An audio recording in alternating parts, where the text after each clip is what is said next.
La Jornada Zacatecas TV, un espacio de libertad.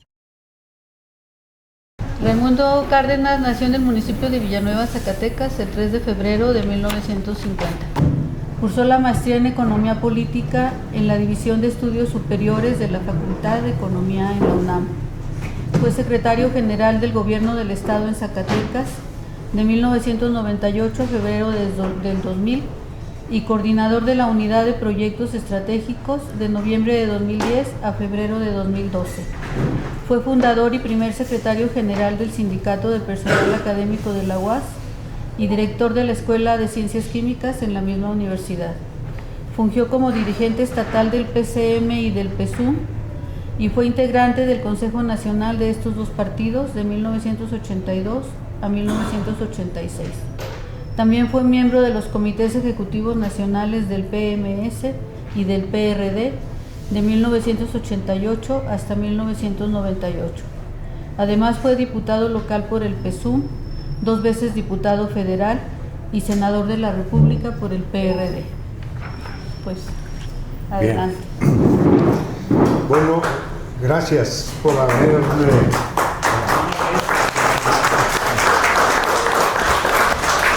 Bueno, compañeras, compañeros, con el gusto de volvernos a ver.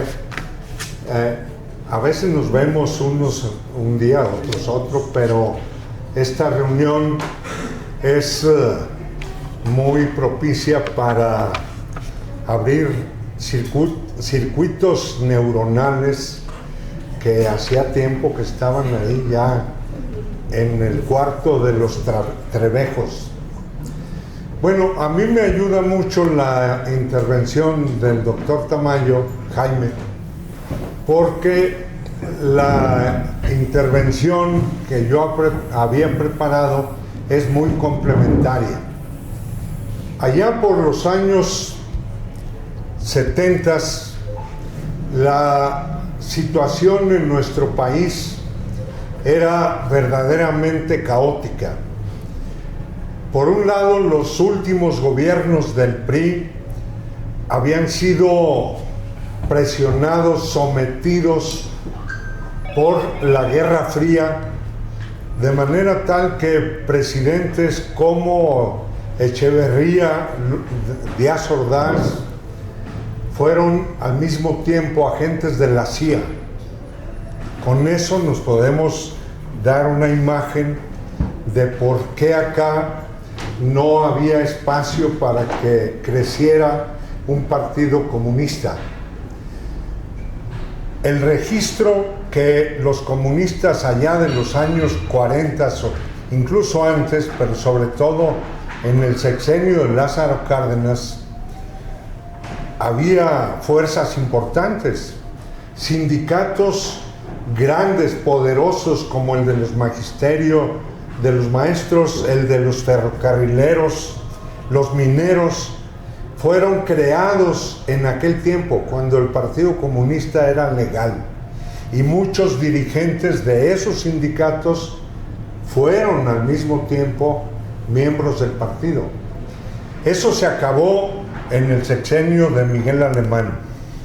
Se le quitó el registro al Partido Comunista, el registro electoral, y los dirigentes obreros fueron expulsados.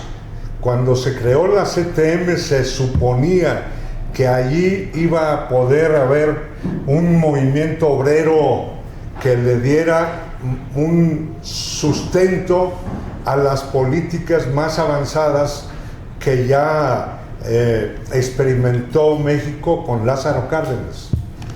Sin embargo, se acabó ese sustento político para las políticas progresistas. El movimiento obrero quedó sometido y eso está resultando demasiado poderoso. Todavía hoy, que ya hay una legislación laboral como la que soñamos, todavía en los sindicatos no ha avanzado mucho la democracia sindical. En la ley ya está. Es más, en el propio TEMEC se establece la democracia sindical. No se valen los contratos colectivos si no surgen de una validación con voto directo y secreto de los trabajadores.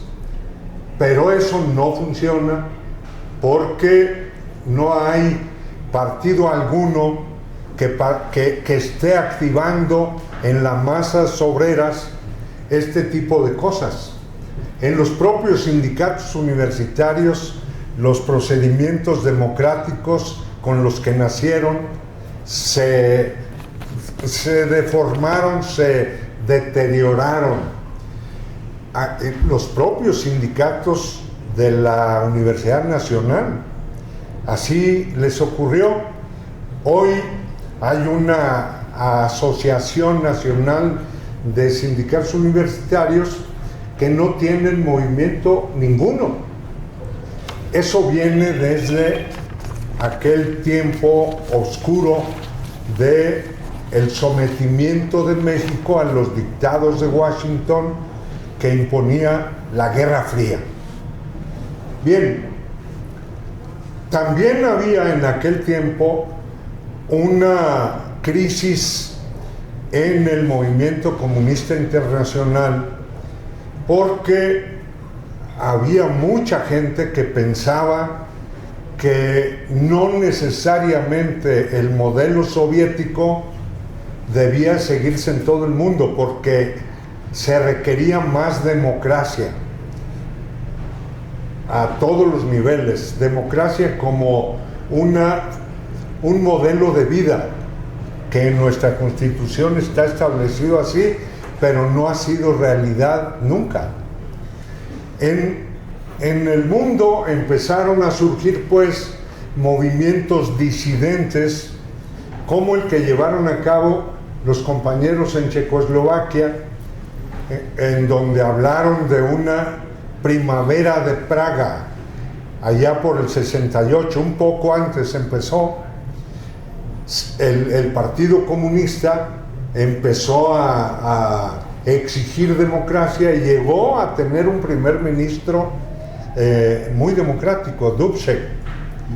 El problema es que esa primavera de Praga fue aplastada por el Ejército Rojo, soviéticos. Y ese tipo de activismo también se daba en distintos niveles en el Partido Comunista de la Unión Soviética. Había diferencias en cuanto a lo que había derivado la famosa dictadura del proletariado, que se suponía que la dictadura del proletariado iba a ser el instrumento de los obreros, de los proletarios, para tener una sociedad igualitaria. No ocurrió así. No ocurrió así por distintas razones. Otro día podemos hablar de eso, pero allá el poder del comité ejecutivo del PECUS, del partido, estaba por encima incluso de las estructuras del Estado. En México, Arnoldo Martínez Verdugo y otros, habló de eso Tamayo, acá se empezó a plantear el tema de que no podíamos seguir con los principios de centralismo democrático, que al final de cuentas el centralismo era burocrático, no era democrático.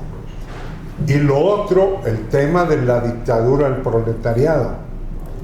Eso se discutió largo tiempo hasta que finalmente también paralelamente en Europa nació el eurocomunismo en Italia, en España, en Francia.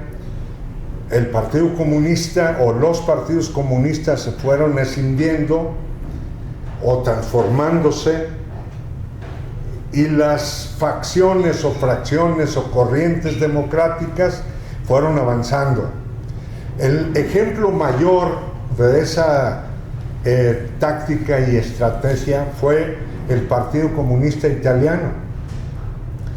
El último secretario general de esa época, Enrico Berlinguer, fue mencionado también por el último líder del Partido Comunista Soviético y de la Unión Soviética, Mikhail Gorbachev, en sus memorias, donde explica las reformas conocidas como perestroika y glasnost, que era la democratización del Partido Comunista de la Unión Soviética y de las repúblicas soviéticas, que tendrían que pasar a ser democráticas.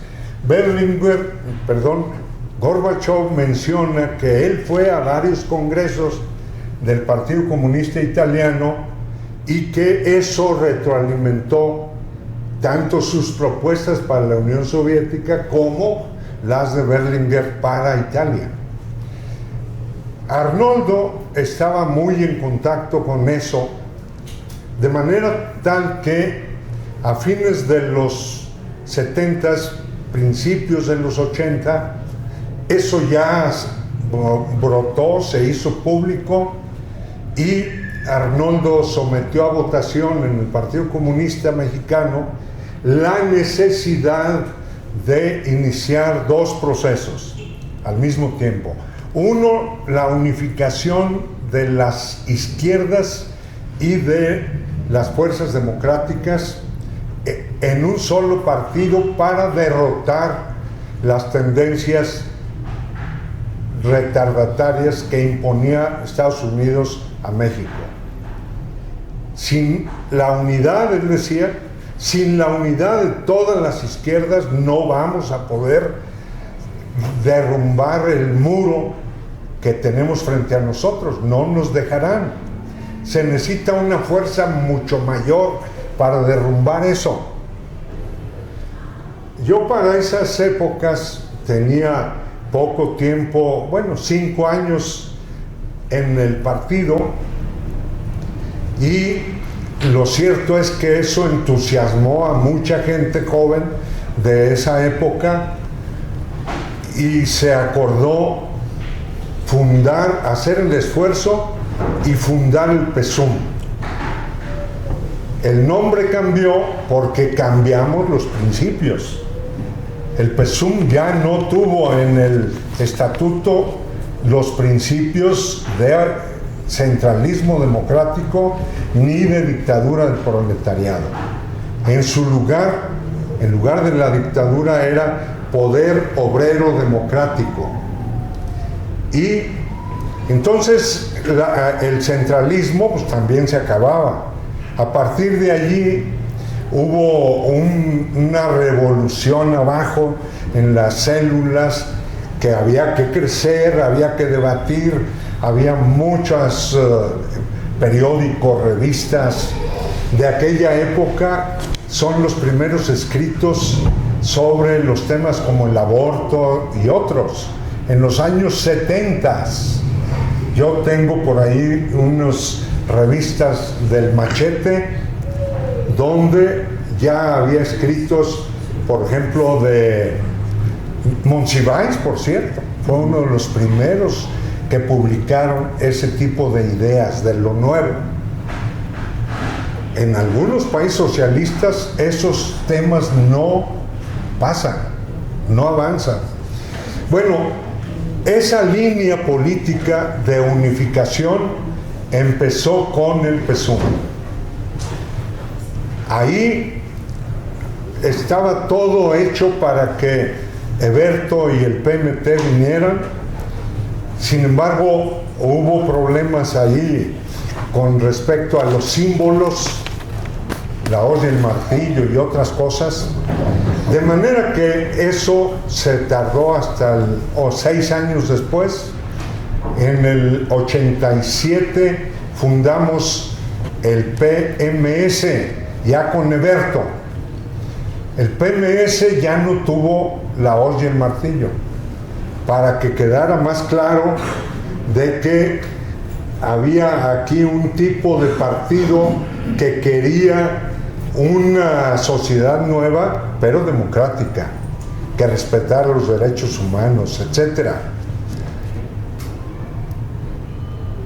La línea que Arnoldo empujó desde el 76, el 88, podríamos decir 12 años después, que ya estaba completada, porque con la salida del cardenismo del PRI, que era la izquierda del PRI, por llamarle de algún modo, esos se salieron del PRI, llegaron a fundirse con el PMS, y el 88 se vio que ya la izquierda mexicana era una fuerza competitiva, tanto que tuvieron que hacer fraude para detener e impedir que Cuauhtémoc fuera el presidente de la República. Lo que sucedió finalmente en el 18 debió haber sucedido en el 88. No fue así, pero lo cierto es que la izquierda unida sí cumplió las expectativas que Arnoldo teorizó. Él ya veía eso en el futuro. ¿Quién le puede negar eso a Arnoldo? Nadie. Nadie. Hay ahora mucha gente que, Lorenzo Córdoba y amigos que se dicen los promotores, los padres de la transición democrática. Pues ¿de dónde? Ellos simplemente llegaron a los designaron para los aparatos del sistema electoral. Por ejemplo, nuestro compañero en el PSUM, Pepe Woldenberg, del equipo de Aguilar Camín, del grupo Nexos. Bueno, Pepe Woldenberg fue un gran compañero hasta que Salinas fue el candidato del PRI y se los llevó a todos ellos. Y tanto ha sido así que después Pepe fue propuesto por el PRI para presidir el IFE. Así es. Y todo ese equipo se sumó al aparato electoral y bueno, pues pasaron al nicho de comodidad. Se acabó la oposición de todos ellos, que ahora dicen que la transición ya se acabó, que no hay democracia y que ellos fueron los que nos la heredaron. Una señora, Denise Dresser, se atrevió a decir que desde la sociedad civil nos habían heredado una democracia que ahora Morena está destruyendo. ¿Habráse visto? Pues ¿dónde estaban ellos allá en los 70s, en los 80s? Bien, voy a terminar ahora señalando dos cosas que son para actuar hoy. Uno es, la situación actual no requiere a unas fuerzas progresistas unidas, o se requiere que ya otra vez cada quien, como decía el dicho, cada chango a su mecate, hagan sus partidos y a ver quién tiene diputados pluris. Yo creo que no. Así como está el mundo, como está el imperio del norte amenazándonos todos los días, lo poco que hay se va a caer si no hay una fuerza que aglutine al pueblo de México, que hoy está muy unido alrededor de Claudia, antes con Andrés, pero se requiere, a mi juicio, es actuar en la corriente principal e impedir que se desvíe. Algunos dicen, no, es que, como ahorita lo dijo Jaime Tamayo, es que los principios que empujamos al principio de la transición los están queriendo quitar, ¿no? No es así. 1. Órganos electorales independientes. ¿Alguien está proponiendo eso? Nadie. Ese fue un invento de Lorenzo Córdoba y de sus amigos en el INE para mantener las riendas y sobre todo sus salarios altos. Porque ellos estaban ganando igual que los ministros de la Corte. Y entonces cuando se dice necesitamos una reforma electoral que no haga tan costosa la democracia, ¿por qué los funcionarios del INE deben ganar lo que ganan? ¿Por qué gastar tanto dinero en los partidos? ¿Por qué los partidos obtienen tanto dinero de las prerrogativas? Eso me tocó a mí verlo de primera mano porque yo concurrí a la famosa, ahora famosa, reforma del 96 con Zedillo, que él presume. Bueno, ahí se discutió el tema de las prerrogativas de los partidos. La delegación del PRD, Porfirio, que era el presidente del partido, Muñoz Ledo, su servilleta, secretario electoral, y Ricardo Valero el tema del Estado, era nuestro secretario de Reforma del Estado. Bueno, la propuesta que llevamos nosotros fue, 1, que las prerrogativas a los partidos se calcularan en función de los votos que obtienen. Y decíamos, $1 por cada voto. Tan sencillo como eso. Morena con Claudia sacó cerca de 36 millones de votos. Eso debía recibir Morena si hubieran aceptado. Pero no aceptaban eso los priistas. La contraparte priista era Santiago Oñate, presidente, Chuaifet, secretario de Gobernación, y otro, Núñez, Arturo Núñez, un tipo muy inteligente, agudo, que era subsecretario de Gobernación, y se sentían los padres del IFE. Bueno, ellos plantearon, por instrucciones de Zedillo, que una demanda nuestra, la democratización de la Ciudad de México, que se eligieran la jefatura de gobierno, que dejara de ser ¿cómo se llamaba? El regente, que el regente de la ciudad ya no lo definiera el presidente, sino la gente, se eligiera, y se logró eso. También que se eligieran los diputados y los jefes delegacionales, hoy alcaldías. Bien, esa propuesta, hay anécdotas muy interesantes. Por ejemplo, en el debate de ese tema, y ya de los varios muy importantes, Santiago Oñate, que a mí me dejó una imagen muy buena, un tipo progresista, inteligente. El PAN se retiró de las negociaciones porque ya no le gustaba el rumbo que llevaban, y entonces era 2 partidos, el gobierno y nosotros. Entonces Santiago Oñate le dijo a Porfirio, a ver, Porfirio, ya nos convenciste de la democratización de la Ciudad de México, pero en el tema del dinero no estamos de acuerdo.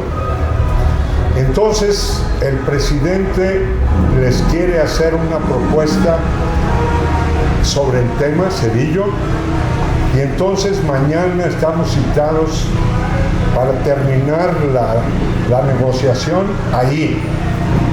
Y fuimos.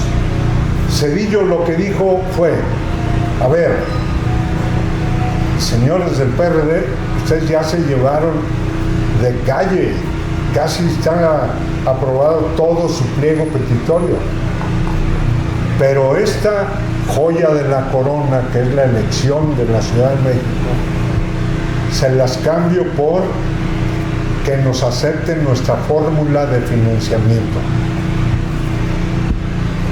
¿Qué habrían hecho ustedes? Porfirio lo que dijo es: a ver, permítame, vamos a hacer un team back. Nos reunimos y la decisión entre nosotros fue: a ver, Porfirio, si se democratiza la Ciudad de México, eso va a ser irreversible.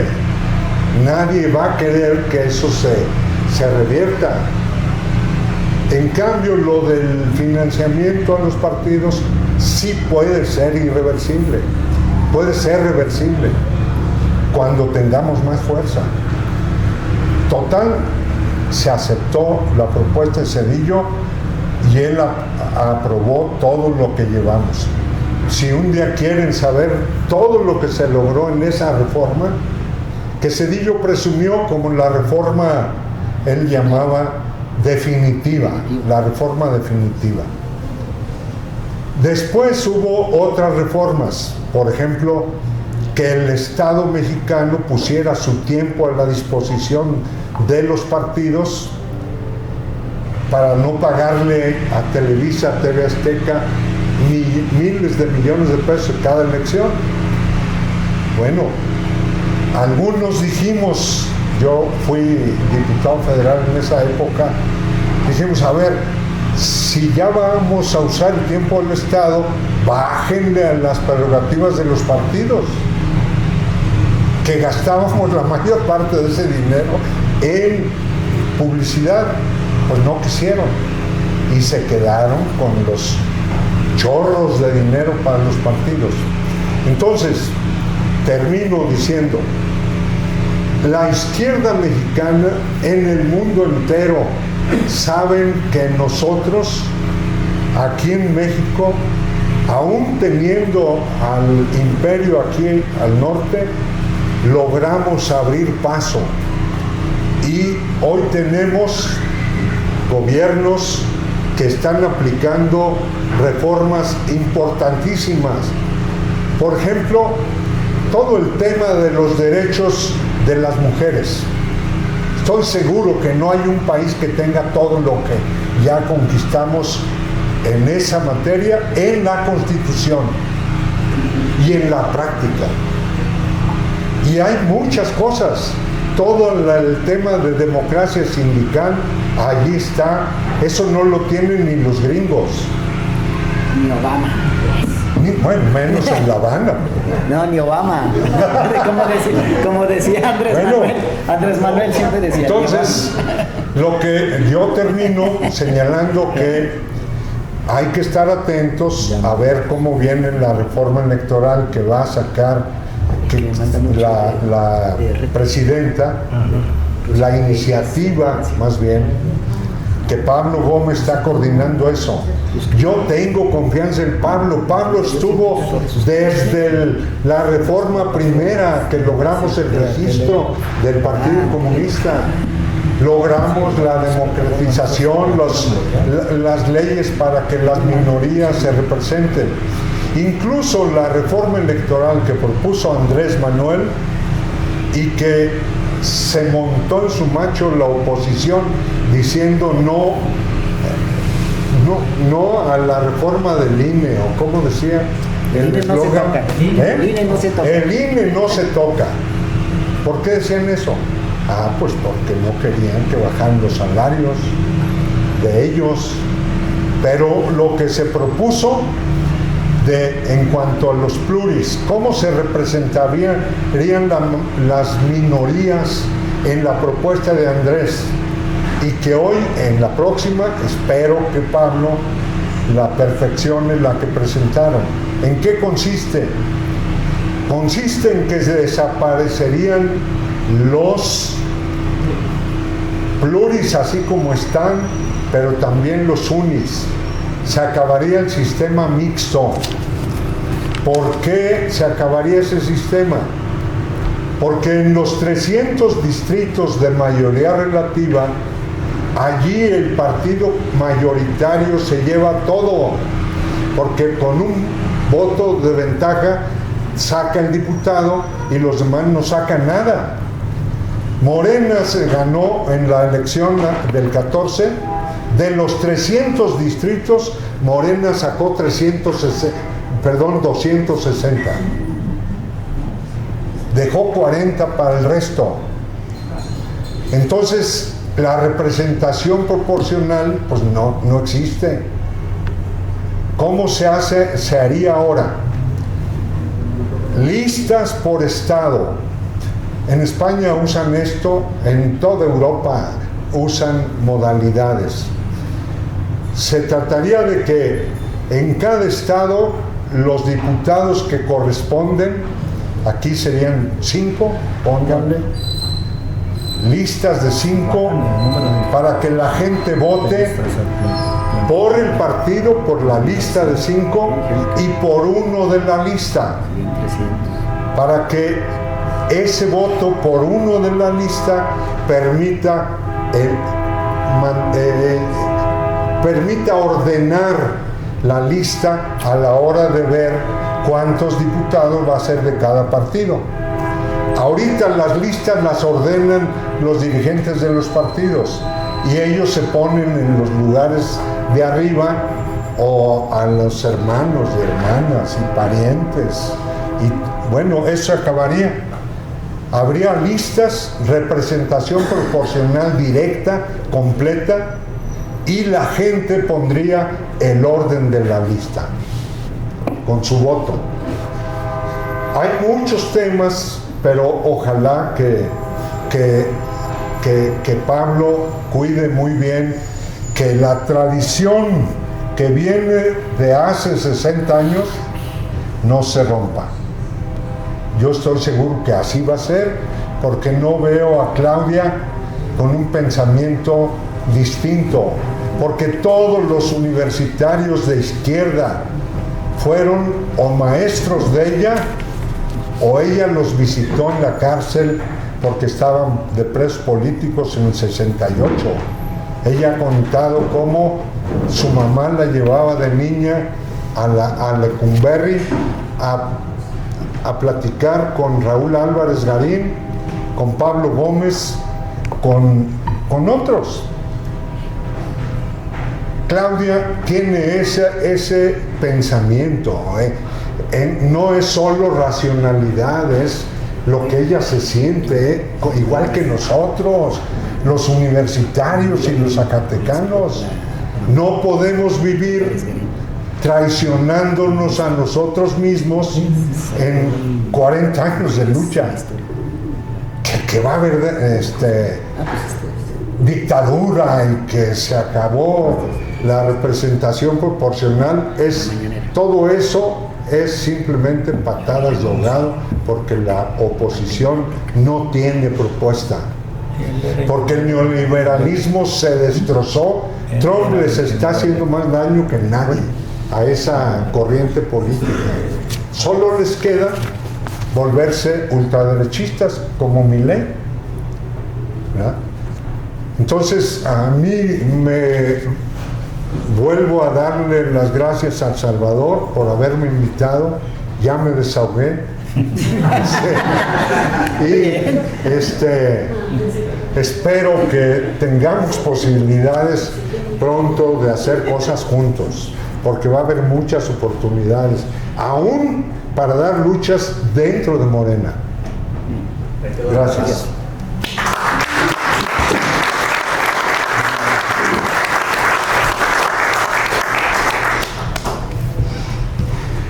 Pues gracias. Va al final de todas las conversaciones de nuestros invitados, se hará una sección de preguntas y respuestas en la que pues les pediremos que sean breves, de máximo 3 minutos. Les voy adelantando por si quieren ir anotando algunas cosas, o si quieren irse, Claro, hacer sus notas para sus acordeones. para que agilicemos en su momento esa parte. Y bueno, pues como ya lo comentaba antes, nos acompaña también Flavio Campos, también muy conocido por todos nosotros. Leeré así rápidamente una breve semblanza y luego le daremos la palabra. Flavio Campos Miramontes es originario de Tlaltenango de Sánchez Román, Zacatecas. Realizó su educación básica en esa localidad y 3 años en el Seminario Conciliar de Zacatecas. El bachillerato y la licenciatura en Ingeniería Química los cursó en la Universidad Autónoma de Zacatecas. Hizo la especialidad en Estadística aplicada al control de calidad en la Universidad Autónoma. Es que hay gente atrás. Perdón. Un poquito la voz. Ok. Hizo la especialidad en Estadística aplicada en control de calidad en la Universidad Autónoma de Nuevo León y la maestría en Matemáticas en UAS-UNAM. Profesionalmente ha ejercido como docente por más de 31 años en la Facultad de Ciencias Químicas de la UAS, en la Escuela de Agronomía y en el posgrado de la Universidad Pedagógica Nacional, Unidad Zacatecas. Además fue consultor en evaluación educativa en el Instituto Nacional de Evaluación de la Educación. Como funcionario público ocupó los cargos de subsecretario de Educación, director estatal del Instituto Zacatecano para la Educación de los Adultos y secretario de Educación para el Gobierno de Zacatecas. Como parte de sus experiencias políticas, se incorporó al Partido Comunista Mexicano en 1972. Fue diputado local de la 52 legislatura del Estado de Zacatecas, del 15 de septiembre del 86 al 14 de septiembre del 89, y presidió el PMS en Zacatecas hasta su conversión a Partido de la Revolución Democrática, en el cual permaneció hasta 2016. Promovió la formación del partido local Paz, del cual fue candidato a gobernador en 2021. Gracias, adelante, Claudio. Gracias. Tú me dices hasta qué horas es el desahogo, no para el control del tiempo. Bueno, yo quiero empezar por una anécdota que me platicó Encarnación Castro, un compañero que algunos de ustedes lo conocieron. Él me platicó que después del famoso bazucazo de San Ildefonso en 1968, al día siguiente la Dirección Federal de Seguridad tomó las oficinas del Partido Comunista y llegaron los tipos y preguntaron que quién era cada quien. Estaba Arnoldo y dijo que él era el secretario. Usted no lo queremos, usted váyase, porque había la figura de secretario general del Partido Comunista. Entonces digo, yo soy el secretario. Quiero empezar por ahí, porque bueno, también la vida está hecha de cuestiones humorísticas. 1968 él ya era el líder del PC. Él pertenece a una generación que se formó en la Ciudad de México. Aún cuando era sinaloense, muy joven, se fue a trabajar a la Ciudad de México, empezó en la fábrica esta de papelera del Estado mexicano, y ahí fue líder sindical y posteriormente sus inquietudes las orientó hacia lo artístico. Él era pintor, fue muy cercano de Alfaro Siqueiros. En política influyó mucho, todavía alcanzó a conocer a Hernán Laborde. Hernán Laborde fue dirigente durante el cardenismo del Partido Comunista. Hago esta introducción porque creo que es necesario dimensionar qué representó esta generación que empezó a dirigir el partido en la Ciudad de México y se enfrentó ya en la época de Encina, que por cierto Encina era zacatecano, era de la Blanca. Él se hizo en la Laguna como líder del reparto agrario allá en aquella zona. Bueno, lo primero que tenemos que decir es que al fundarse el Partido Comunista en 1919, nace afiliado a la Tercera Internacional Comunista. Había habido La segunda, que eran los llamados partidos preleninistas o socialdemócratas. Hubo un debate ahí muy fuerte para ver el tema de cuál era la actitud frente a las democracias occidentales. Entonces, obviamente, el leninismo acusó a toda esta corriente de oportunista porque se incorporaron básicamente en las representaciones parlamentarias, muy fuertemente en Alemania y en Austria, etc. Bueno, se funda la Internacional Comunista cuando ya había sucedido la Revolución del 17.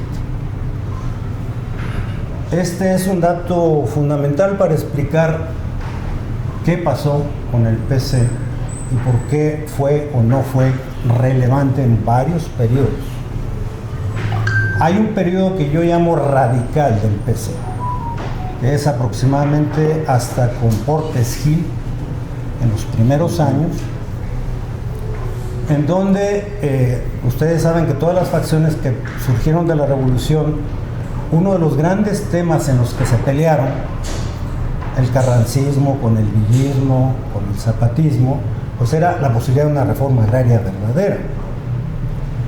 Obviamente el Partido Comunista empezó fundando una liga de comunidades agrarias, la primera que existe en México, para reivindicar esa reforma.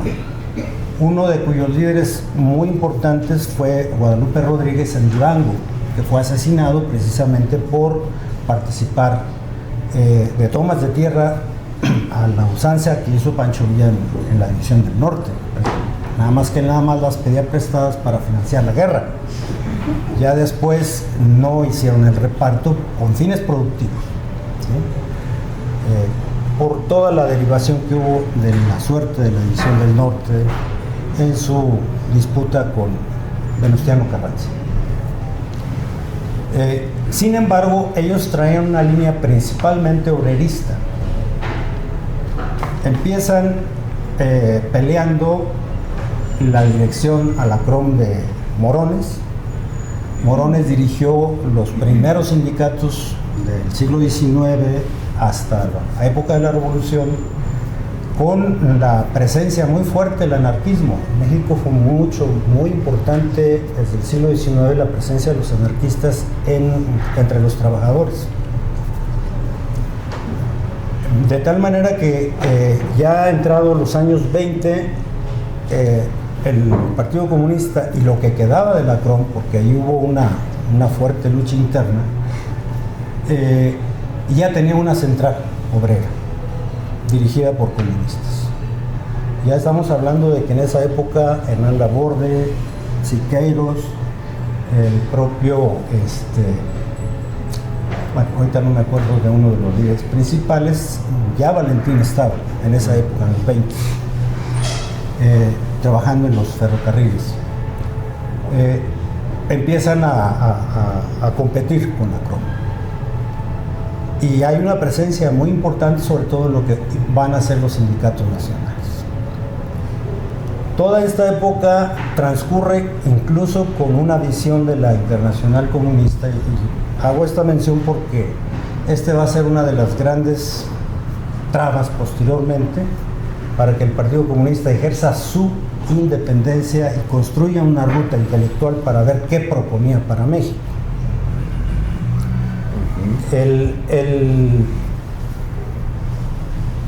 Esta ruta llega hasta que empiezan los movimientos profascistas en Alemania, y que una de cuyas amenazas más importantes era ir contra, pues, la revolución soviética.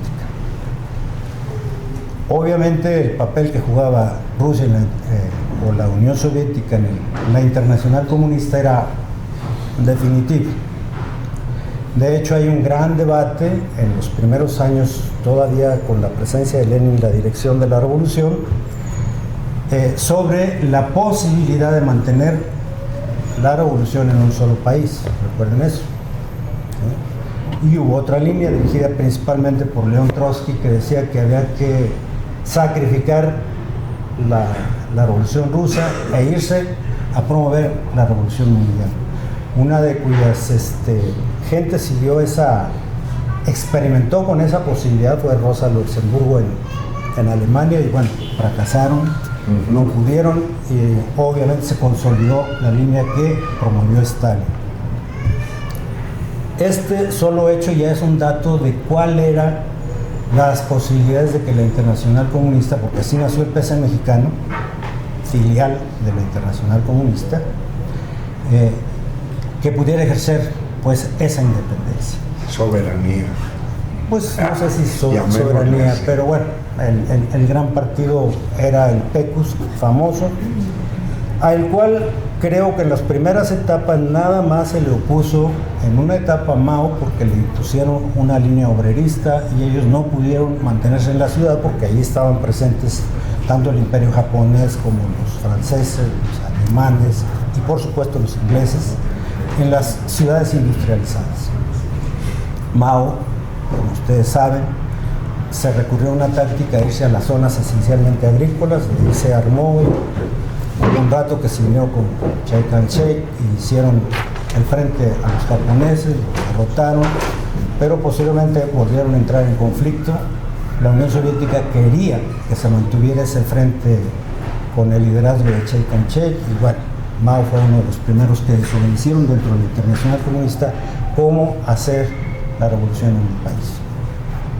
El otro fue Tito Broz, o sea, Yugoslavia. Acuérdense que todos los países socialistas del este, a excepción de Yugoslavia, pues los liberó el ejército ruso. Entonces ahí tuvo condiciones muy importantes para decir, aquí la línea la imponemos nosotros en el bloque oriental. Y Tito, por ejemplo, hay una cosa muy interesante que estoy estudiando actualmente, es el primero que, antes que la reforma de la revolución china hiciera, es el primero que reconoce que desde el socialismo también se puede trabajar con el mercado.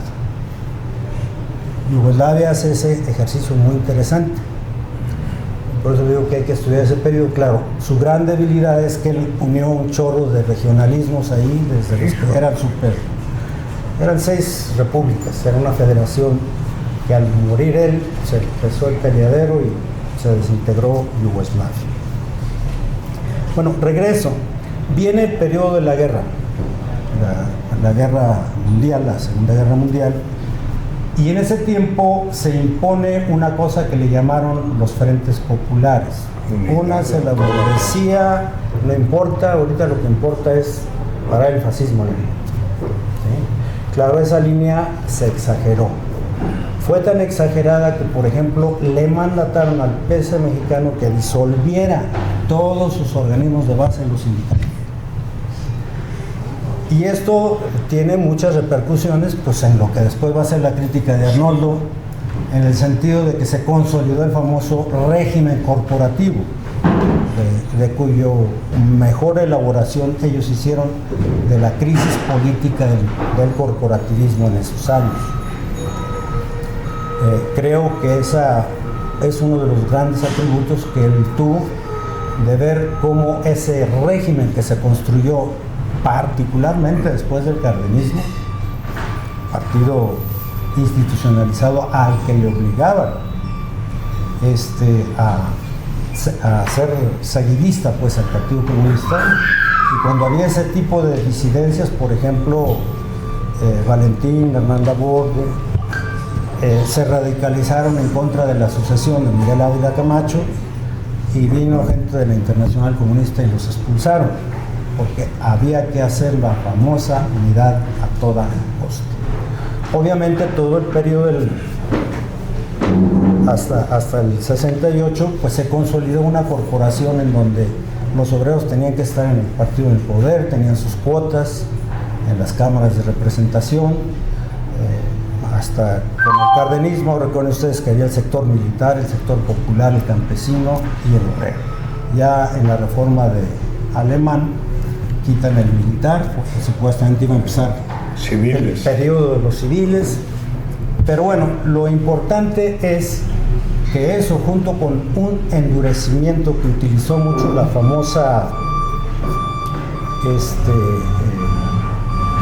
del Código Penal, el delito de disolución social para meter al tambo a todos los que se resistían a este modelo político. Es que surge pues todo un periodo en donde el Partido Comunista era realmente un intelecto.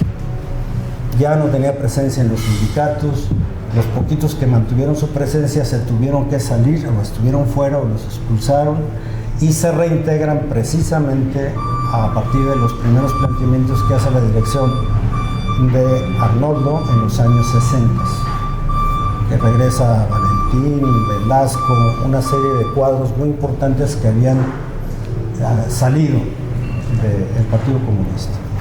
Entonces la relevancia de Arnoldo es ni siquiera la actitud de reivindicarse independiente, sino principalmente decir, no, el régimen que ustedes nos obligaron a apoyar ya está en crisis, y hace toda una caracterización de la crisis política del régimen mexicano.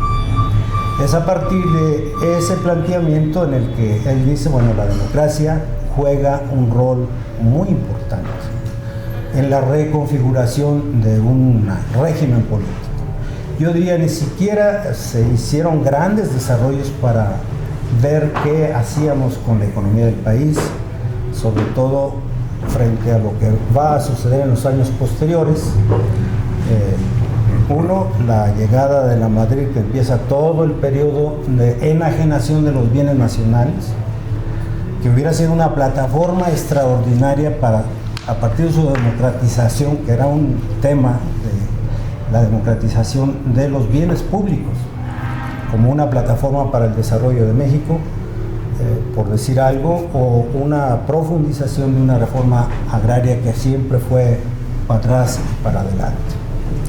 No hubo ni siquiera eso. Sí hubo una intención muy fuerte de recuperar la presencia en los sindicatos y también en otros movimientos sociales, ¿no? Ya se hablaba en esos años de que se empezó a hacer famosa la teología de la liberación, de también ser aliados de los cristianos de base y una serie de cosas.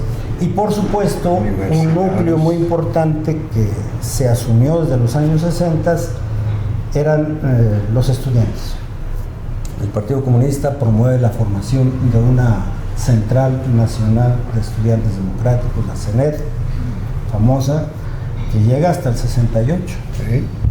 Por esa razón, obviamente Díaz Ordaz acusa rápidamente y empieza a deformar propagandísticamente todo el movimiento del 68 como si fuera una conspiración comunista, hacen ese toma de las oficinas del Partido Comunista, toman presos a algunos de ellos, creo que Unzueta fue a bote por ese motivo.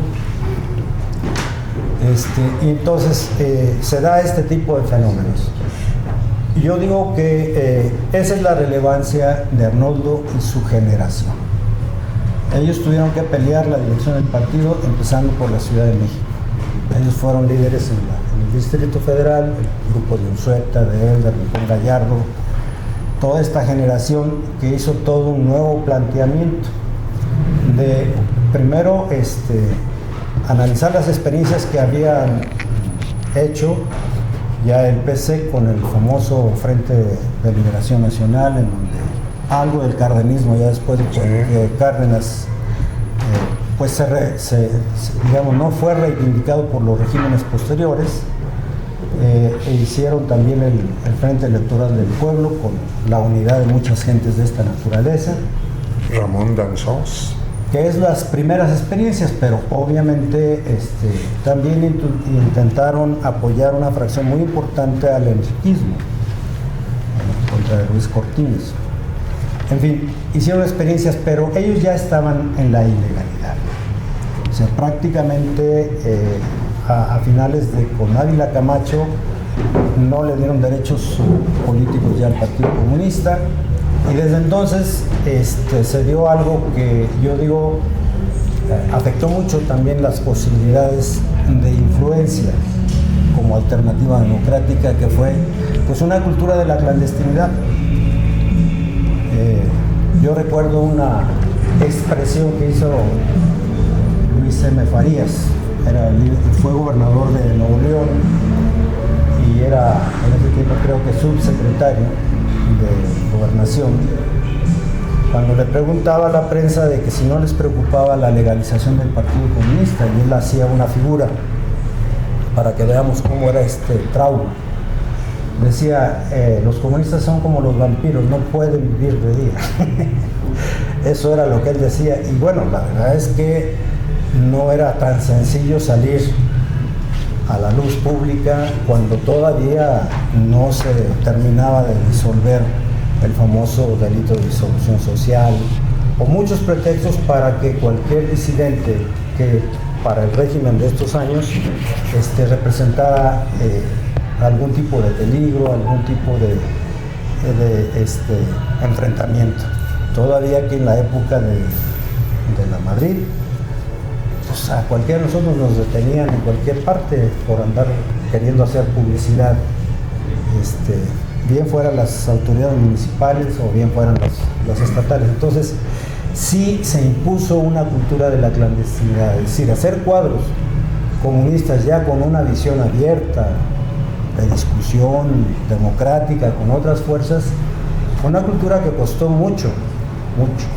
Y claro, vinieron otras expresiones a unirse, que influyeron también en la naturaleza de los cuadros que se formaron. Ya no era la responsabilidad de lo que reivindicó mucho Arnoldo, de tener una definición de una vía al socialismo para México, que eso creo que no lo alcanzaron a desarrollar esta nueva generación, porque bueno, la formulación de partido ya se abandonó y se fue hacia los nuevos partidos que ya expresó del mundo, que ya describieron otros compañeros. Entonces yo creo que es muy importante, porque a eso se enfrentó a todo este periodo de oscurantismo y sobre todo a una derrota prácticamente de los comunistas, que habían sido en el cardenismo muy importantes. La fundación de la CTM, como el órgano más importante de los obreros en la época del cardenismo, se hizo precisamente con la presencia de Velasco, de Valentín Campa, de todos ellos, y la corriente morenista de la cual fue parte Fidel Velázquez. Claro, con el tiempo pues el gobierno ayudó a que esa corriente fuera la que dominara y expulsaron a toda esta gente. La primera liga de comunidades agrarias que formó posteriormente la CNC era precisamente con los antecedentes que habían hecho los comunistas de Veracruz, Durango, me parece que el estado de Hidalgo y Michoacán. Entonces esa experiencia se generalizó y en el cardenismo se crea también la CNC, que entra en una crisis tremenda, a partir de la cual surgen ya en los años 60 pues mecanismos de oposición, porque frenaron prácticamente el tema de la reforma agraria, y aparece por primera vez una expresión promovida por los comunistas que se llamó Central Campesina Independiente.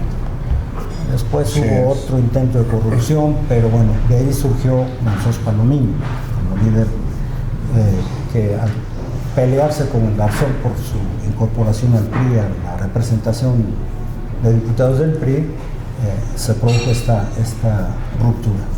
Entonces, sí creo que la conversión del Partido Comunista a una expresión democrática no fue tan sencilla, y creo que sí era una lucha cultural tremenda la que representaba el reto que en sus escritos ha dejado Arnoldo Martínez Verdugo para sacar, como decía Gómez Farías, a la luz del día a todos esos vampiros que teníamos que hacer las cosas por abajo del agua, o clandestinamente tener expresiones en los centros de trabajo, en los centros educativos, en los sindicatos, etcétera, etcétera. Entonces, pues yo con eso les agradezco.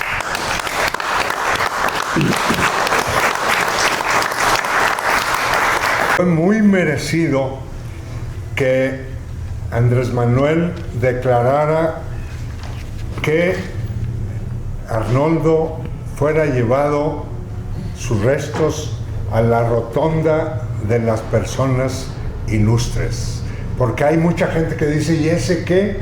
¿Qué hizo? Pues nada más hizo lo que tenemos hoy, hizo posible lo que hay hoy.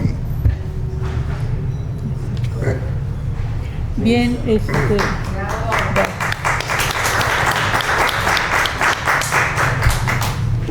Me presento, ahora me voy a desahogar yo.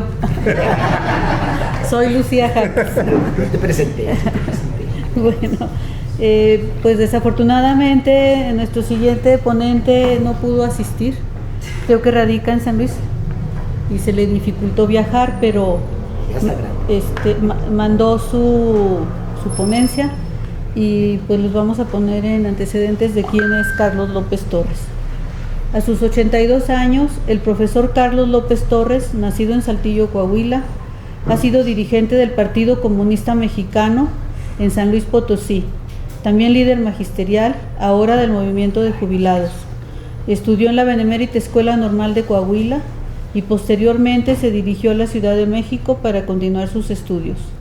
Ahí conoció a diversos luchadores sociales del profesorado, vinculándose a los camaradas comunistas, donde inició su ingreso al PCM. Ya con estudios de educación especial, laboró y radicó en San Luis Potosí, donde desplegó su lucha política. Fue diputado local por la coalición comunista, destacándose por continuar su trabajo sin pedir licencia sindical. Impulsor de una reforma legislativa local para que los diputados tuvieran un salario fijo y no dependieran de las canonjías que entregaba el gobernador en turno, en ese entonces el cacique magisterial Jongitud Barrios, la cual fue aprobada.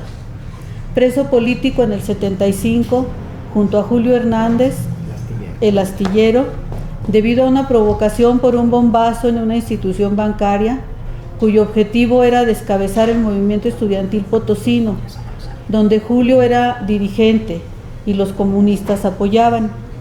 Esta detención creó una fuerte reacción nacional, incluso internacional, debido a que Carlos había asistido a diversos cursos de formación política y congresos magisteriales de izquierda en diversos países socialistas. Carlos ha participado en diversos movimientos sociales y sindicales en el Estado, además de estar presente en la dirección de los partidos en su tránsito por la unidad, lo que le ha dado una presencia y reconocimiento social permanente en el Estado. Gracias. Bravo por Entonces, voy a hacer la lectura precisamente de la ponencia que tuvo a bien mandarnos el profesor Carlos López Torres. Dice lo siguiente: Arnoldo Martínez Verdugo fue un luchador social que supo interpretar agudamente las movilizaciones sociales, además del pensamiento de vanguardia de su tiempo, marcado por importantes luchas que fueron abriendo camino, no solo reivindicativos, sino también de la organización de amplias masas de trabajadores. Movimientos que enfrentaban el corporativismo y autoritarismo de Estado y que buscaban una verdadera democracia sindical, luchas que fueron abriendo paso en la búsqueda de un Estado y una justicia para las clases trabajadoras y campesinas del país. En este ambiente se formó Arnoldo, permeado por el compromiso, el análisis y la crítica constructiva del quehacer político. Eso lo marcó no solo como un líder importante con perspectivas intelectuales, fuera de dogmas y doctrinas acartonadas, sino también comprometido con el desarrollo de la cultura y el arte, sobre todo popular y educador de masas. El camarada Martínez Verdugo se fue nutriendo sobre todo en la década de los 50 de las grandes e importantes movimientos, sobre todo mineros, ferrocarrileros, de maestros, estudiantes, médicos, y además de las demandas agrarias, en la cual fue emergiendo una nueva generación, sobre todo en las juventudes comunistas, que trastocaron las viejas estructuras partidarias y de anquilosadas direcciones. Enfrentó, ya como dirigente del Partido Comunista del Distrito Federal, los cismas que significaron los congresos del Partido Comunista de la URSS y las crisis internas de un partido plegado a las directrices generales de Moscú. Ya como miembro del Comité Central en los 60s y posteriormente como secretario general, va conformando una dirección con nuevos enfoques alejados del sectarismo. Producto de este esfuerzo, logró consolidar el proceso que ya se venía iniciando y de reunificación de los comunistas dispersos en diferentes frentes y partidos, quienes fueron expulsados por no coincidir con la línea stalinista de dirección. acercándolos nuevamente al Partido Comunista.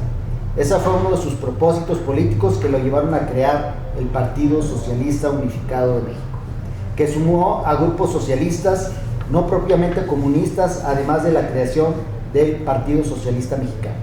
Mexicano socialista. Aquí le pusieron, si es el PMS, aquí se equivocó el maestro. Si es el PMS, Partido Mexicano Socialista. En este espíritu de sumar fuerzas amplias que lograran un cambio democrático del país, se sumó junto a varios camaradas comunistas al Partido de la Revolución Democrática. En todo este proceso se dio liderazgos y protagonismos, impulsando a nuevos cuadros y personalidades del espectro social en tareas de dirección. Buscó de manera tenaz y reiterada abrir brecha para defender los derechos electorales de los comunistas, socialistas y demócratas del país, impulsando primero en los 60s el Frente Electoral del Pueblo, donde el líder agrario Ramón Danzós Palomino sería su candidato, a pesar de que carecía de reconocimiento legal y sus votos no fueron tomados en cuenta, pero representó una fuerte acción unitaria que lanzaron los comunistas exigiendo libertad política y mostrando un programa propio e independiente del resto de las fuerzas del régimen. En este escenario se desarrolló el 19 Congreso del PCM de principios de 1981. Este realizó cambios doctrinarios a los estatutos para concebir nuevas corrientes que complementaran la tradicional lucha de emancipación de las clases trabajadoras con la inclusión de demandas ecologistas y feministas, defensa de los derechos políticos del clero y de los homosexuales. Este empeño logró más adelante que se reconocieran los derechos electorales, no solo para los comunistas, compartiendo espacios con el espectro más amplio de los luchadores por el socialismo.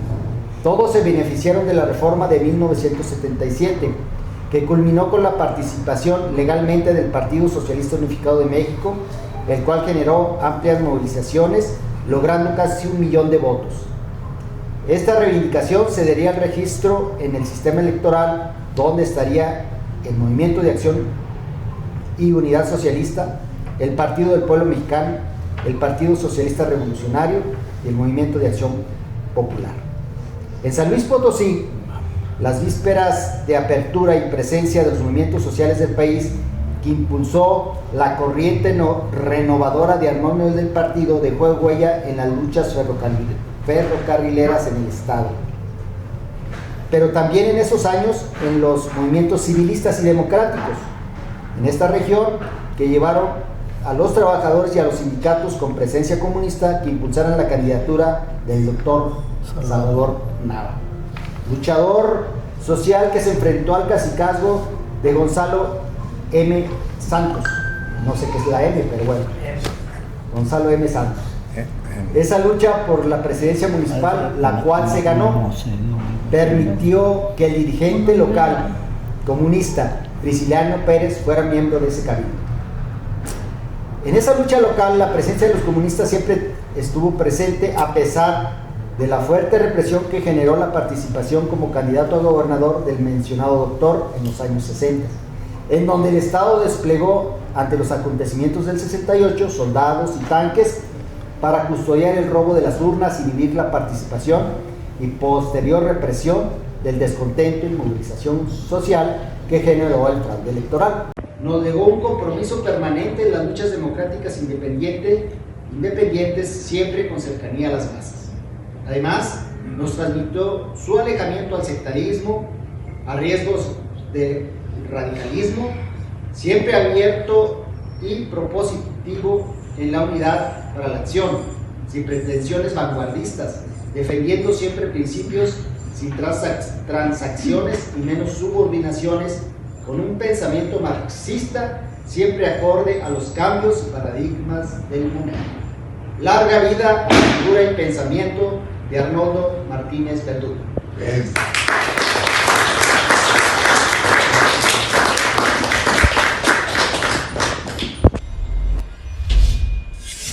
La Jornada Zacatecas TV, un espacio de libertad.